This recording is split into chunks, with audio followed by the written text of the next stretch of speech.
Hola y bienvenidos a ¿Qué sucedió entonces? El podcast sobre cine fantástico de spin-off que hace de tus fantasías vacaciones. ¿Por qué no tomas nuestro deslizador hacia mundo medieval, mundo romano o mundo oeste? Contáctanos hoy o visita a tu agente de viajes. O simplemente quédate con nosotros durante aproximadamente la próxima hora porque te traemos unas cuantas noticias y opiniones sobre el mejor y el peor cine de terror, fantasía y ciencia ficción. En realidad es muy simple. Toda la vida es un proceso químico, ¿no? Entonces es razonable que si tomamos un cuerpo recién fallecido y recargamos ese proceso químico, ¡bam!, conseguimos reanimarlo. Tu teoría no es nueva, esta. Pero mi suero, sí. Lee.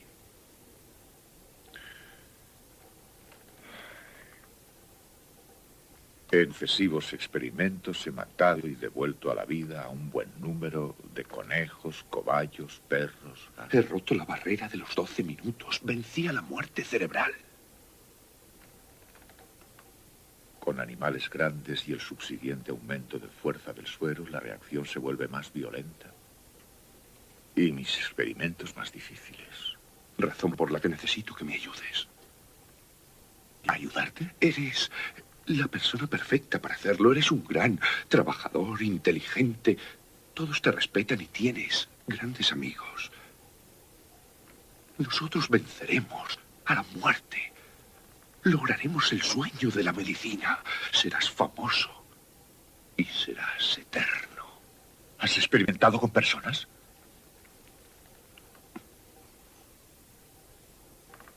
Hola, bienvenidos y bienvenidas a ¿Qué sucedió entonces? El podcast de spin-off dedicado al cine fantástico con todas las letras. La T de terror, la C y la F de ciencia ficción y la S de secuelas de psicosis, que nos gustan muchísimo. Tenemos un nuevo programa con noticias y unos cuantos comentarios sobre películas de todas las épocas y todas las variantes del cine fantástico.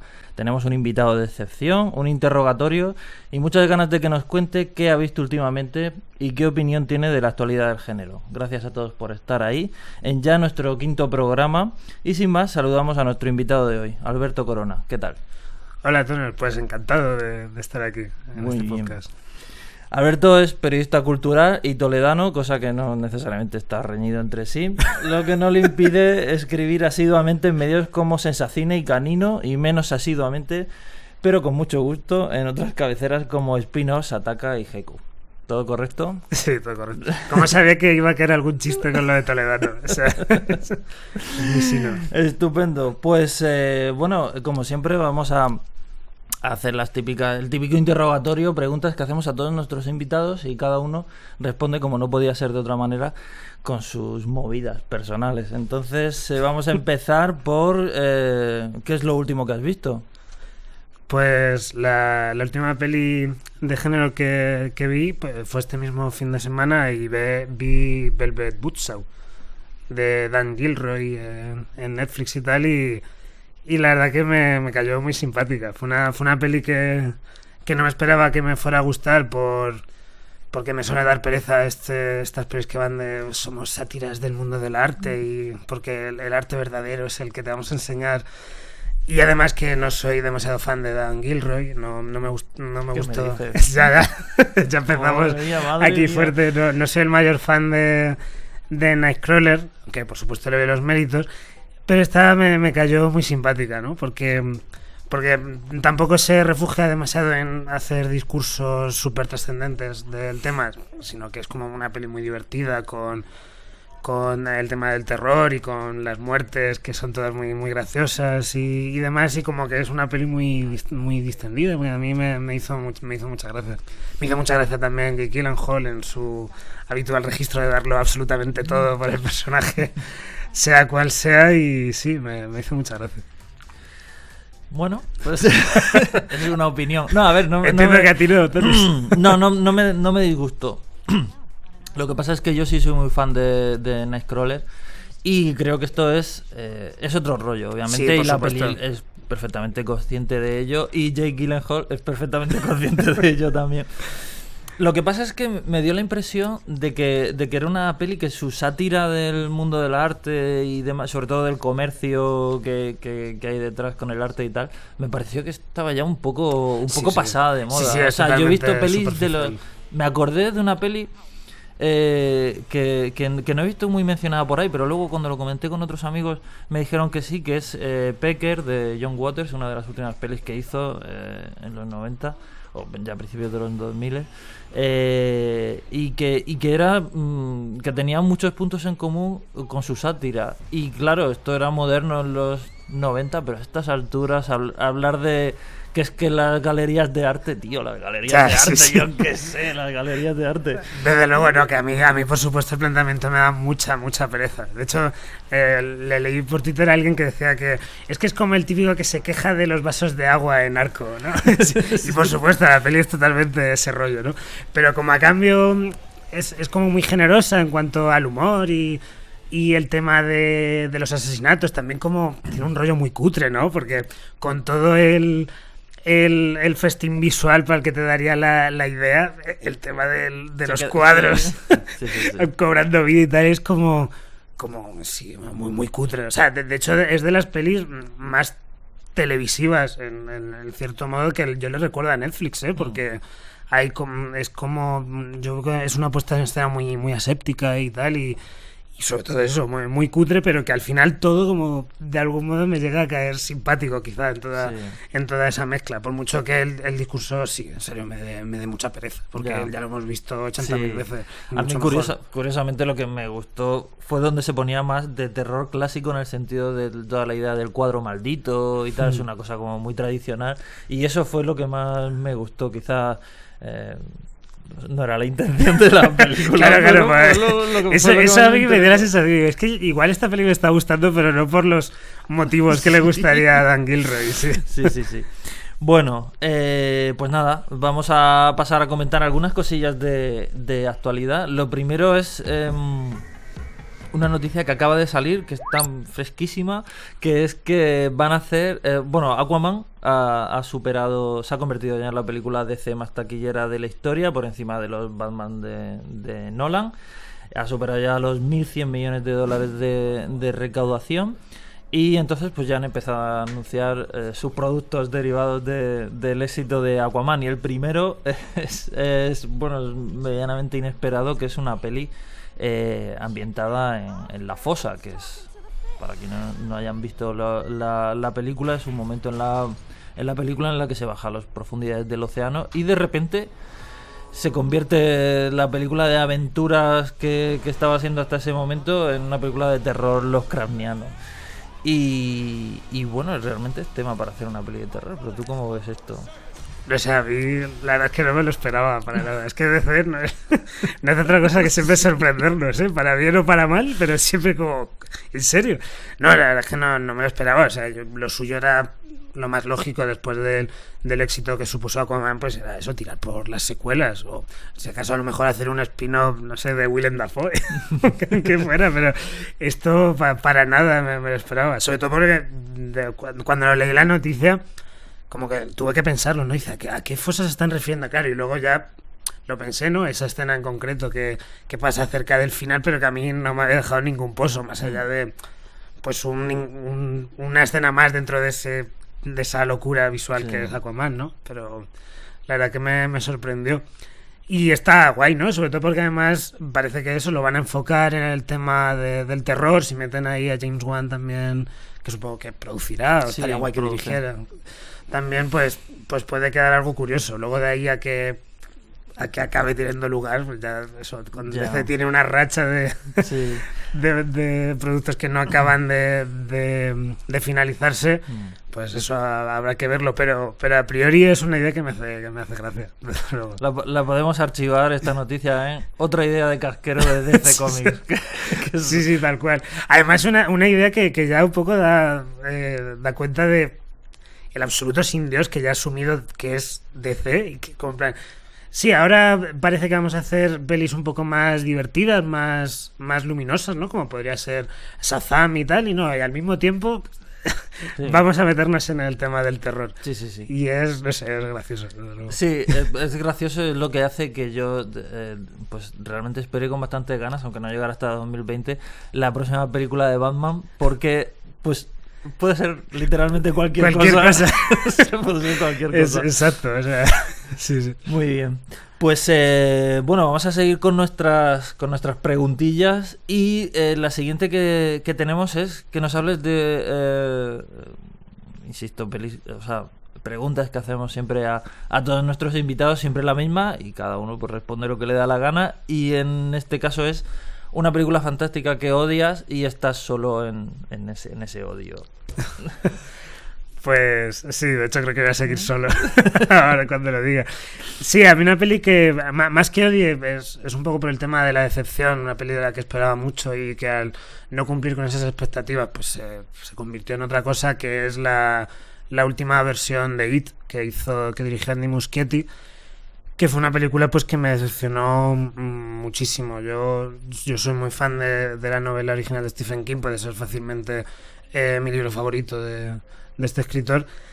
Incluso me gusta razonablemente, tirando a mucho, la versión de los 90 de Tommy Lee Wallace con Tim Curry y tal. Y claro, se ha revalorizado mucho. Normal, a raíz de esta. A raíz de esta, que es que sobre todo, o sea, no creo que sea una mala película el It de Andy Muschietti, pero sí me parece que es una adaptación muy, muy deficiente de no haber entendido la novela de Stephen King, haberse quedado en la fachada, ¿no? En que hay un payaso que se supone que come niños, que luego no come niños, porque lo que hace es coger a los niños y, como dicen lo de aquí flotaréis, pues flotan literalmente. Eso me pareció absolutamente nefasto. Sí. y me dio la sensación pues de no entender nada, de no coger las cosas interesantes de las que te hablaba la novela de King, como de cómo la infancia puede ayudarte a pues eso, hacer frente a este tipo de monstruo, ¿no? De eso. Y aquí no, aquí simplemente pues son niños porque es lo que toca, están en los 80, toma ahí nostalgia ochentera. Luego el terror al final lo reducimos a un rollo de darlo todo por el jumpscare y al final llegar a ser algo desagradable. A mí es que no soy nada fan del jumpscare, o sea, es algo que siempre que veo una peli de terror recurriendo a eso, es inevitable para mí pensar que se están yendo a lo fácil, ¿no? A la reacción más automática. Sin por eso yo pensar que creo que tiene bastantes aciertos la película, ¿eh? O sea, en general todos el grupo de perdedores me gustan cómo están retratados y tal, y sobre todo también me gusta porque aunque lo entiendan todo mal, sí que la peli de Andy Muschietti entiende que de alguna forma que lo importante de la novela de Stephen King, más allá del terror, son los personajes, y eso creo que está en la película, y eso es algo que sobre todo los primeros compases me encanta cómo está la escena de Georgie en la que le arranca el brazo, me encanta cómo está planteada en la película, es súper potente. Pero luego a medida que se va desarrollando el metraje es eso, empezaba a ver que no lo habían acabado de entender lo que te quería decir el libro y tal, y me fui saliendo mucho. No sé qué opinarás tú, Torres. No, a mí no me mata. no me mata. El caso es que es una peli que desde el principio, desde su propio planteamiento de vamos a dividir esto en una película para el pasado y otra para el presente, es decir, ok, pues te has cargado la novela. Exacto, sí, o sea, la novela de lo que habla es de cómo los actos del pasado influyen en el presente y te lo va contando a la vez. Y si lo separas, pues claro, pierde todo el sentido, claro, ¿verdad? Claro. Sí. A mí ya eso de por sí digo, es que esto es una idea absolutamente terrible. O sea, es que te estás cargando la novela ya desde ese mismo momento. Claro, la segunda que van a hacer parece como que van a jugar con flashbacks, ¿no? Pero ¿qué más van a contar? Claro, van a jugar con flashbacks porque obviamente la parte de los adultos no es tan guay como la de los niños. O sea, está claro, ¿no? Claro. O sea, que estoy muy... A mí la peli me decepcionó mucho. O sea, ahí me encontré bastante solo porque incluso seguí también gente a la que le gustaba la novela le convencía esta propuesta y ahí sí que me sentí muy solo de decir, pero que no estáis entendiendo nada. Bueno, yo no, o sea, es una peli que realmente es que me da igual. O sea, no es que ni me guste, me da igual. Pero sí que es verdad que se recibió con quizá en su momento con excesivo entusiasmo y ahora las aguas se han calmado un poco. A ver qué pasa con la secuela. Pues va a ser un desastre probablemente. O sea, yo estoy muy convencido de eso. Bueno, Pasemos a seguir comentando cosillas de actualidad. Tengo otra cosa bastante jugosa, que es El hombre invisible de Blumhouse. Que esto es como...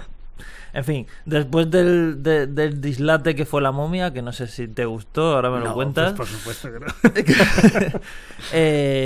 no. Con el que se tenía un plan ahí muy ambicioso de revitalizar los monstruos clásicos de la Universal, que es también una idea un poco loca porque... O sea, no son propiedad de la Universal, son patrimonio de la humanidad, no hace falta. Pero, y en su momento no estaban unidos en un universo, salvo cuando se convirtieron en productos comerciales decadentes y entonces empezaron a hacer como cócteles de monstruos. Y todo el mundo tiene más o menos asumido que son pelis simpáticas, pero no son la novia de Frankenstein. Y en cambio, para construir el universo común, tienen que recurrir a esas pelis, digamos, menores, por así decirlo. Total, una idea muy loca, pero no tan loca como La momia de Tom Cruise, que fue una cosa chifladísima, y han decidido hacer borrón y cuenta nueva. A todo eso se suma que Johnny Depp ya no es el Johnny Depp que era, y han decidido dar carpetazo al hombre invisible que iba a protagonizar Johnny Depp, y hacer uno que se va a encargar de producir Blumhouse y que va a dirigir Leigh Whannell, que está muy de moda últimamente. Es el co-creador de la saga Saw, junto a James Wan. Y bueno, y que últimamente está en boca de todos. ¿Qué te parece a ti esta movida? A mí me parece bien, me parece una decisión, no sé, pues muy lógica. Quiero decir, un poco por llevarlo al tema más superficial, Blumhouse es una productora que por supuesto está haciendo grandísimas pelis de terror, pero también es una productora que siempre prima mucho el tema de la rentabilidad, de ver en qué me voy a gastar el dinero y si va a merecer la pena. Y yo creo que a La momia de Tom Cruise una cosa que le venía bien era no tener tanto dinero. O sea, creo que si la momia de Tom Cruise no hubiera hecho caso de todo este plan ultra complejo de Universal de hacer 80.000 pelis, también metían, de hecho, al Dr. Jekyll, también lo metían, ¿no? Sí. Si no hubieran hecho todo ese pastiche, se hubieran reducido a la esencia, lo que podría ser, pues eso, vamos a hacer una peli de La momia tan como pueda ser. Pues yo creo que viene bien una mente como la de Jason Blum para un poco encauzar todo esto y reducir los monstruos a lo que deberían ser, a pelis de monstruos, no blockbusters enormes que quieran dar lugar a 80.000 secuelas y crossovers. A lo mejor también hacen crossovers, Blumhouse, ¿no? Hace otro Glass, quizá, ¿no? Pero me parece que puede ser una idea guay. Además, esta directora o director, director, es un director. Sí. Vale, pensaba.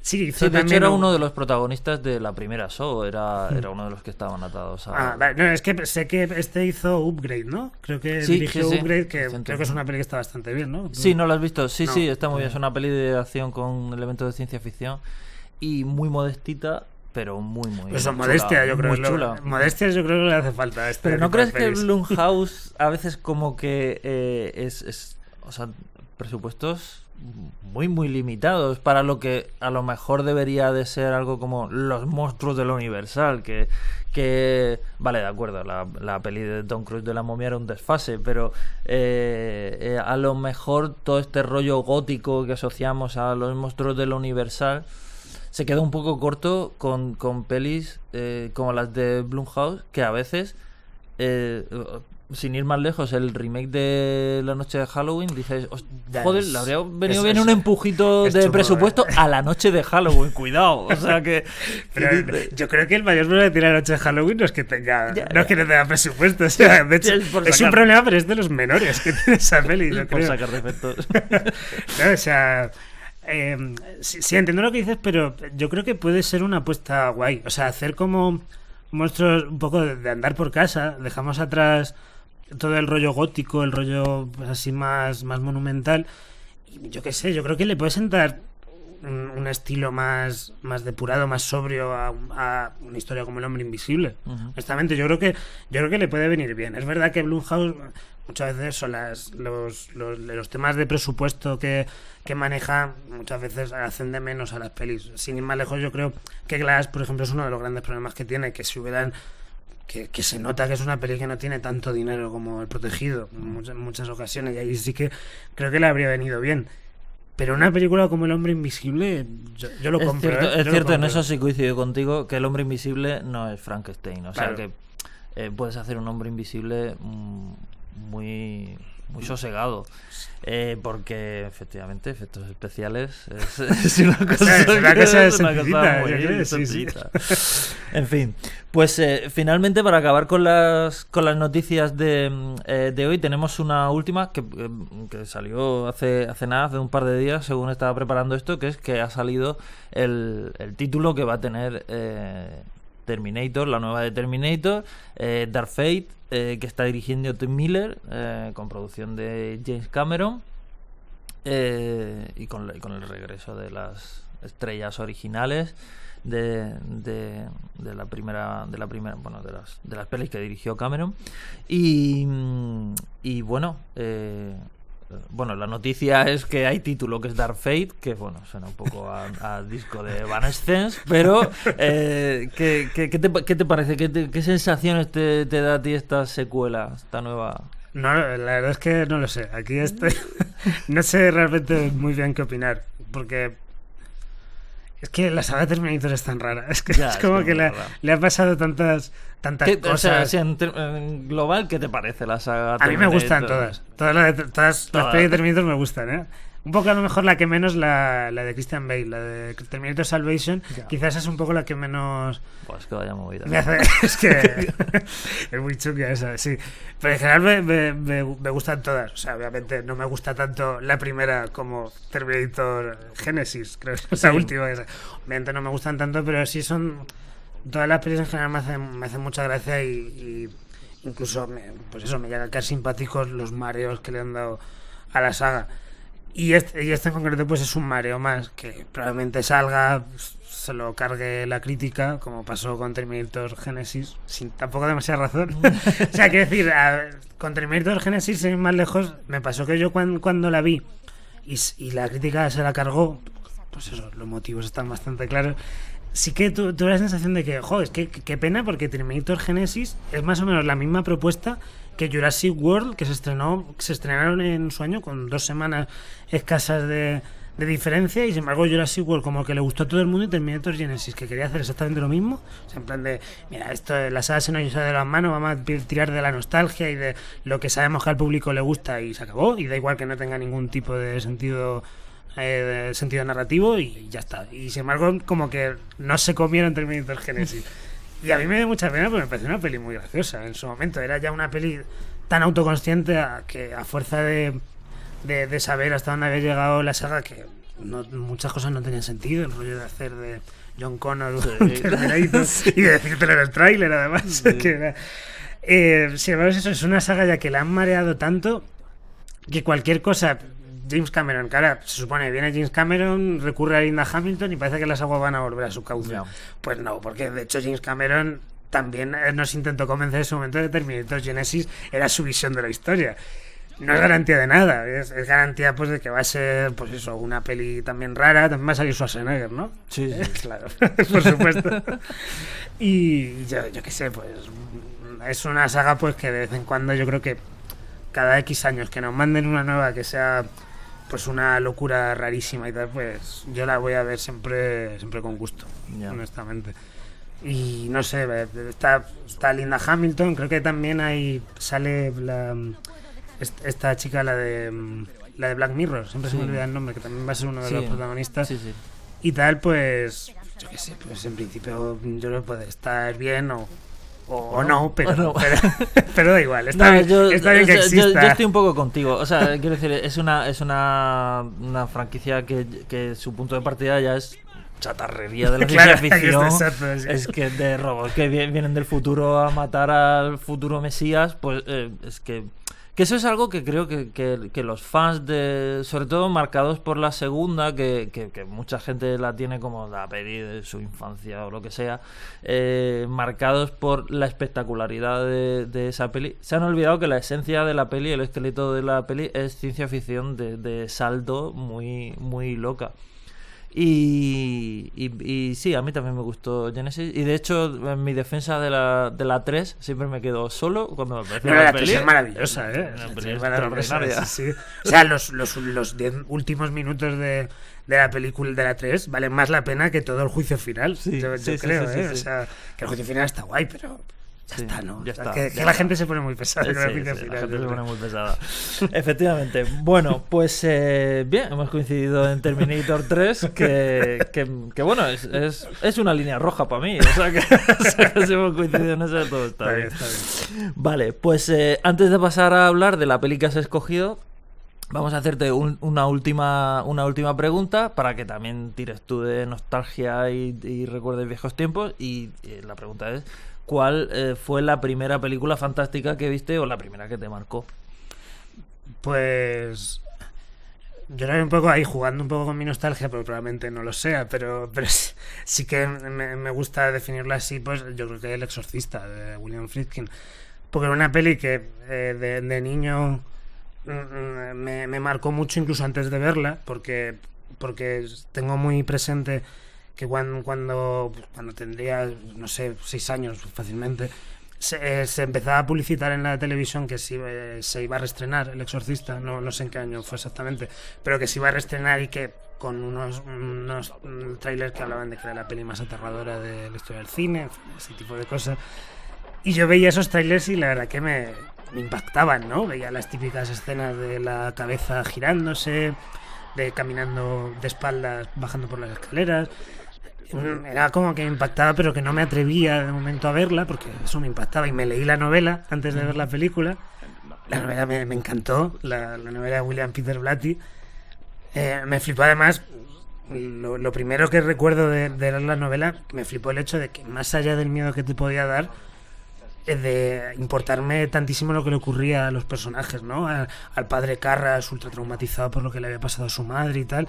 Esas cosas como me impactaron mucho. Luego vi la película y vi que la película pues es una adaptación estupenda que se quedaba con eso que me había marcado tanto del libro, que más allá de lo macarra que sea ver a Regan masturbándose con el crucifijo y tal, lo importante era todo lo que lo rodeaba, ¿no? Todos esos personajes que estaban tan mal dentro de toda esa historia, ¿no? Y sí que recuerdo verla y por supuesto pasar muchísimo miedo, pero sobre todo quedarme impactado por lo grandiosa que era esa historia y lo bien escrita que estaba y lo bien definidos que estaban los personajes.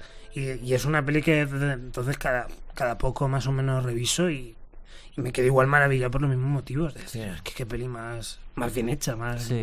Sí. Bueno, no voy a añadir no voy a añadir nada. También es una de mis pelis favoritas. Y no es la típica peli que me viene a la cabeza cuando me preguntan por mis pelis favoritas de terror, que siempre está ahí, pues yo que sé, La Cosa, Alien, en fin, lo típico. No es la primera que me viene a la cabeza, pero es lo que tú dices, la reviso a menudo y siempre acabas maravillado de... Sí, es que es incontestable, ¿no? Es como esto que dice, ¿habrá envejecido mejor o peor? No, porque quiero decir, Regan masturbándose con un crucifijo sigue siendo igual de macarra ahora, ¿no? O sea, sí. No, las escenas de impacto siguen siendo igual de impactantes. Yo creo que por cómo están rodadas, ese rollo de terror de los 70 que tan de moda se está volviendo a poner con justicia ahora.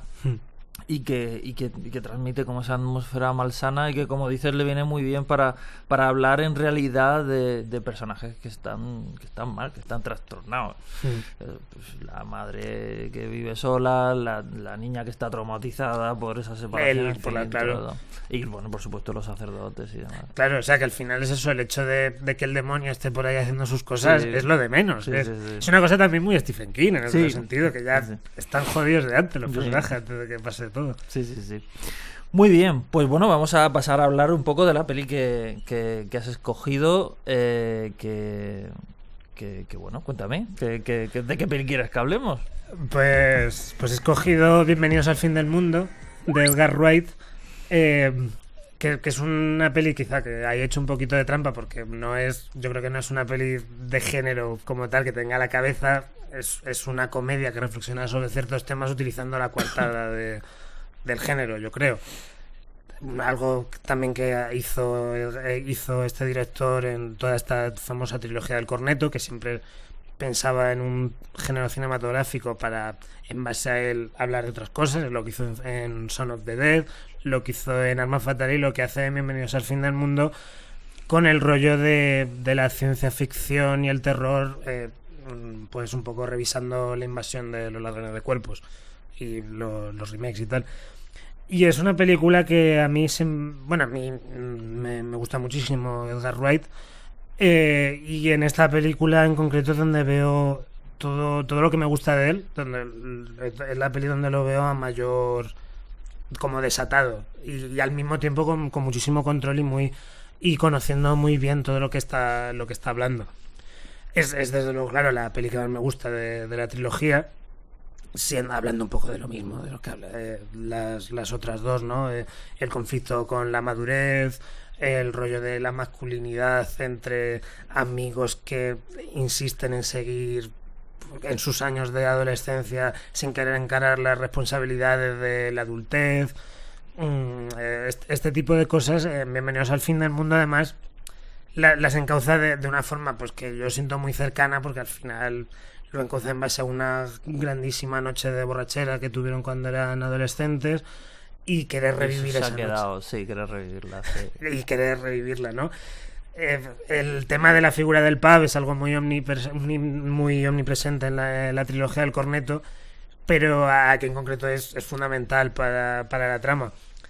Y no sé, es una película pues que noto que me habla muy directamente a mí, que habla de todas las cosas que de algún modo siempre me interesan, ¿no? Este conflicto con la madurez, con el hecho de afrontar las responsabilidades y tal, que no sé, es una peli que además la revisé, ¿no? Para el podcast y tal, que al mismo tiempo incluso no recordaba que también tiene como un pequeño toque al final de crítica un poco superficial al tema de las redes sociales. Sí, es cierto, es cierto. Es que era algo que yo no recordaba de la peli. Sí. Yo pensaba simplemente hablar de esto, pero no, al final todo el plan que tienen estos ladrones de cuerpos, que es la red, precisamente se llama La Red, esta que además tiene el marcado color azul, todo lo relaciona muy, muy rápidamente con Facebook, Twitter o lo que sea.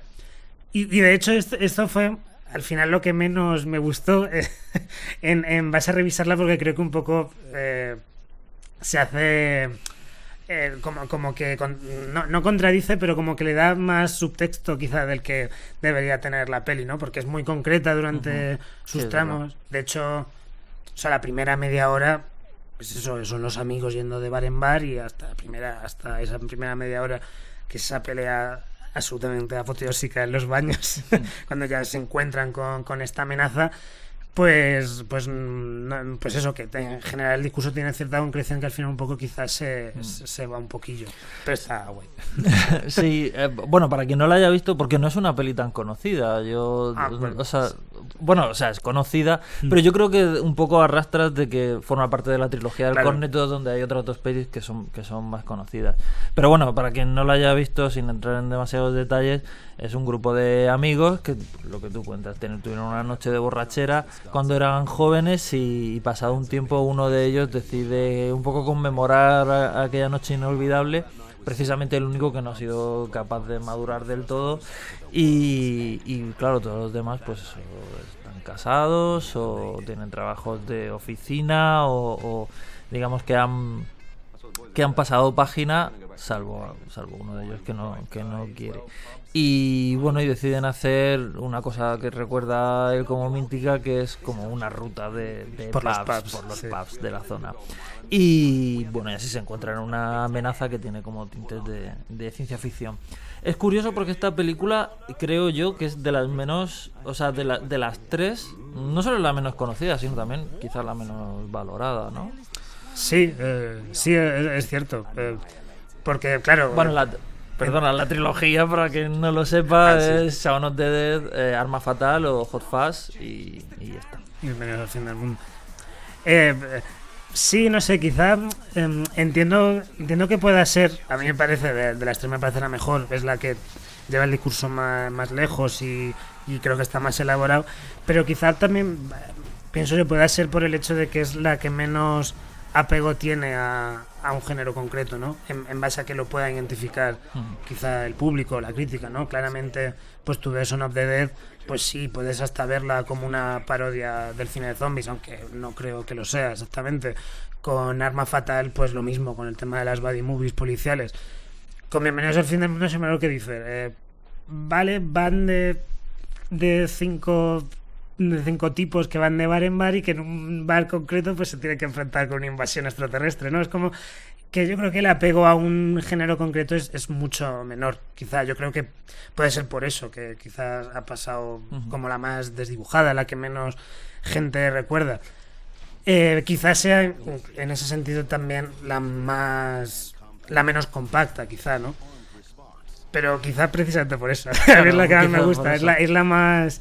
Sí, es la más diferente, ¿no? Además, veo también algo muy interesante, que es como que en cierto sentido en las dos pelis anteriores el personaje de Simon Pegg, que siempre es el protagonista de estas tres películas, como que llegaba a conseguir un equilibrio entre esta inmadurez que le llevaba a estar jugando a la Play con sus colegas o a estar bebiendo en el pub, conseguía un equilibrio con el hecho de, pues eso, aceptar sus responsabilidades, ser una buena pareja, tener un trabajo respetable y tal. Se conseguía un equilibrio y en base a ese equilibrio el personaje lograba salir pues lograba salir de la amenaza de turno, ¿no?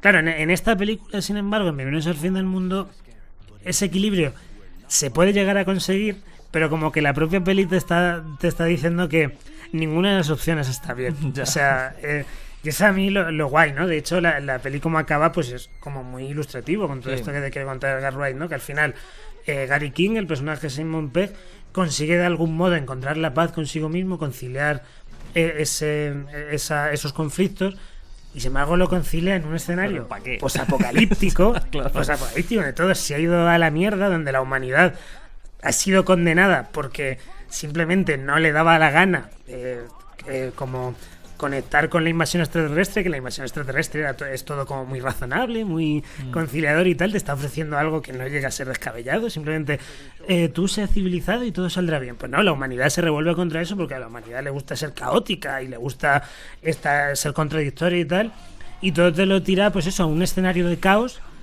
donde, pues eso, con la humanidad estando prácticamente extinta, y justo en este ambiente es cuando Gary King, Simon Pegg, de repente dice, no, ahora soy feliz. Esto es justo lo que necesitaba. Y no sé, me parece, por todo esto, lo que te digo, me parece una película muy, muy interesante. O sea... No, creo que tienes razón, que es la más caótica y la menos fácil de identificar. Mi favorita personal es Hot Fuzz, pero por una cuestión de afinidad temática y porque el choque que hay entre el género de parodia, o como quieras verlo, de las buddy movies y de conspiración en la campiña británica, conspiración con sectas y tal, ese choque me vuelve loco.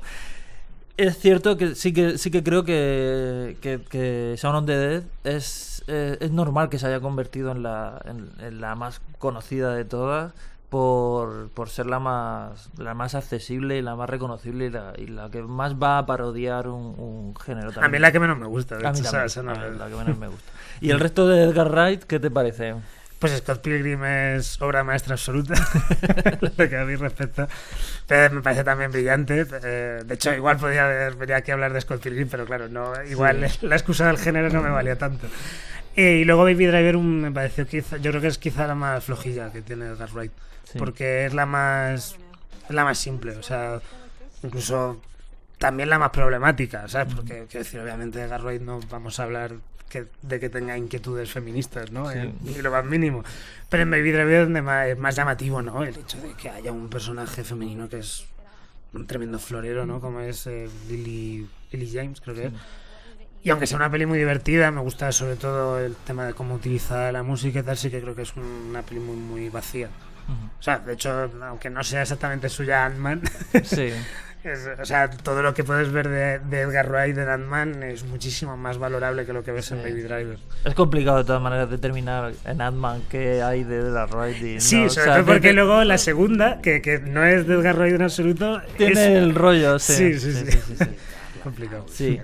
Pues nada, la verdad es que bienvenidos al fin del mundo, que yo no sé ni siquiera si está editado en formato doméstico aquí en España, porque yo tengo una edición de importación, me cansé de esperar a que llegara. Lo digo sobre todo por el tema de eso, de que creo que es una peli que pasó un poco desapercibida. Y es una pena. Toda la parte inicial del principio, donde se da como ese encadenado de repeticiones de ellos yendo de un bar a otro, creo que es una prueba perfecta de dónde está la fuerza visual de Edgar Wright. Lo bien que maneja el montaje, la banda sonora, los efectos de sonido, las interpretaciones para contar cosas, ¿no? Sí, bueno, claro, no hemos hablado de eso, ¿no? Pero que Edgar Wright, más allá de estas inquietudes temáticas que tenga, obviamente es un director que tiene un estilo que es avasallador, ¿no? O sea, hablamos eso de los diálogos que son siempre rapidísimos, con unas réplicas muy cortantes. Esto sobre todo se ve en la primera media hora de Bienvenidos al fin del mundo, que van de un bar a otro y mientras van de un bar a otro te van contando más de cada uno de los personajes, pero de una forma tremendamente dinámica. Y luego todo esto lo juntas, todo este dinamismo pasado a la puesta en escena, al montaje que es tremendo. O sea, el uso del encadenado de planos de cuando se están bebiendo cada uno su cerveza y está el personaje de Nick Frost bebiendo agua, que es algo que se repite mucho. Sobre todo recuerdo de yo ver esta absoluta maestría visual que tiene Edgar Wright, sobre todo, de hecho recuerdo verlo en Arma Fatal, en algo tan simple como al principio de la película, cuando te tienen que retratar el viaje de Simon Pegg al campo, ese encadenado del tren, el tío con la maceta y tal, y digo, es que esto es maravilloso. O sea. Hace tiempo vi un vídeo en internet que explicaba un poco dónde estaba la fuerza visual de Edgar Wright, y dice que en cualquier otra película, para contarte que que este hombre trabajaba en la ciudad y era destituido, en fin, era trasladado a una comisaría rural, todo esto te lo habrían solucionado con plano de coche en la autopista, un dron ahí filmándolo por los aires, y ya está. Y lo que hace es aprovechar esa transición que argumentalmente no cuenta nada para construir un personaje, o sea, porque exacto, va con su maceta, con la cara de amargura que tiene total. Y esto lo hacen también muy bien en Bienvenidos al fin del mundo, que es algo que yo creo que por estar inmerso en una comedia o en cine de género no se aprecia hasta qué punto es sofisticadísimo. ¿Crees que es una forma de hacer comedia puramente visual que es tremenda? Yo creo que Arma Fatal en concreto es un festín de ese rollo, o sea, sobre todo además por cómo utiliza la violencia en Arma Fatal, que es una cosa a mí que me vuelve loco, ¿no? Cuando los asesinatos de que ocurren en el pueblo este idílico, que son muy muy bestias y muy gores, o sea, es eso, hay una inventiva visual absoluta. Esto ya lo ves ya casi como una fiesta casi lisérgica en Scott Pilgrim, ¿no? Que empieza a beber del cómic y del videojuego para ya plantearte una historia que es que ya, pues eso, que es ya puramente absurda y loca, ¿no? Es que Scott Pilgrim ya directamente inventa un lenguaje. Claro, es una cosa que no está al alcance de todo el mundo. Sí, Scott Pilgrim también fue una peli que creo que en su momento pasó muy desapercibida, Scott Pilgrim, y es una pena, porque para mí eso es las 4 primeras pelis de Edgar Wright, es que son cada una, es que el tío estaba inventando un lenguaje, el tipo, ¿sabes? Sí. O sea, muy bien, pues salvo que tengas algo que añadir sobre algo nos hemos dejado en el tintero sobre Bienvenidos al fin del mundo. Pues no sé, si acaso hablar un poquito de que Simon Pegg me gusta muchísimo en concreto en Bienvenidos al fin del mundo, porque hace un papel bastante diferente al que al que hacía en Son of the Dead y Arma Fatal, porque aquí de algún modo como que toma el rol de Nick Frost, que Nick Frost siempre era como el agente del caos, digamos, en estas dos pelis, ya que es al revés, y claro, y además, y no solo que sea al revés, sino que tiene también una construcción que está muy cuidada, ¿sabes? Hay un momento que es desgarrador en la película y que de alguna forma te resume el dilema del personaje, que es que hay un momento que Nick Frost intenta quitarle la cerveza, le dice, deja de beber, que nos están persiguiendo unos putos aliens, o sea, deja de beber ya, y él como que se intenta resistir, y en ese momento de forcejeo se queda remangado, y Nick Frost ve como que tiene el brazo lleno de pinchazos, dando ahí un poco que era algo que se estaba insinuando durante toda la película, pero ahí ya te lo muestran del todo que Gary King ha tenido unos problemas gravísimos con las drogas y con la heroína y tal, y en ese momento dice, pero ¿por qué estás aquí? Deberías estar en una clínica tratándote de esto, le dice Nick Frost. Y dice Simon Pegg, estuve en una clínica, pero ahí me obligaban a acostarme, me obligaban a acostarme una hora concreta. Y que me parece un momento que es gracioso también, pero que es muy desgarrador, y que te está contando en una sola línea todos los problemas que tiene el personaje. Sí. O sea, ya digo, es una peli que es que me fascina por detalles como este. Sí, sí.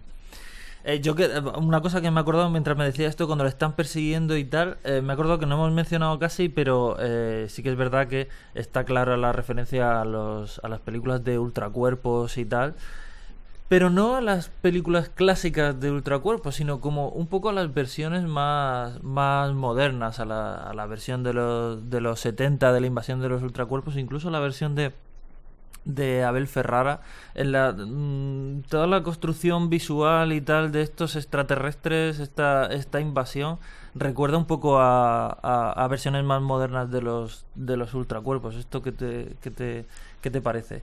O sea, ¿qué te parece esta nueva versión del puede ser? Yo es que del tema de los precedentes cinematográficos que tenga Bienvenidos al fin del mundo solo he visto la primera, la del 56, creo que es de Don Siegel, que por supuesto pues es obra maestra absoluta. Yo sobre estas otras versiones no te puedo decir más allá de que creo que en esta peli, más que en ninguna otra, se nota que a Edgar Wright no le interesa demasiado. Sí. Es cierto. O sea, creo que más que... Es una excusa. Siempre han sido excusas de algún modo, ¿no? Pero como que las excusas de Sound of the Dead y de Arma Fatal eran mucho más convincentes.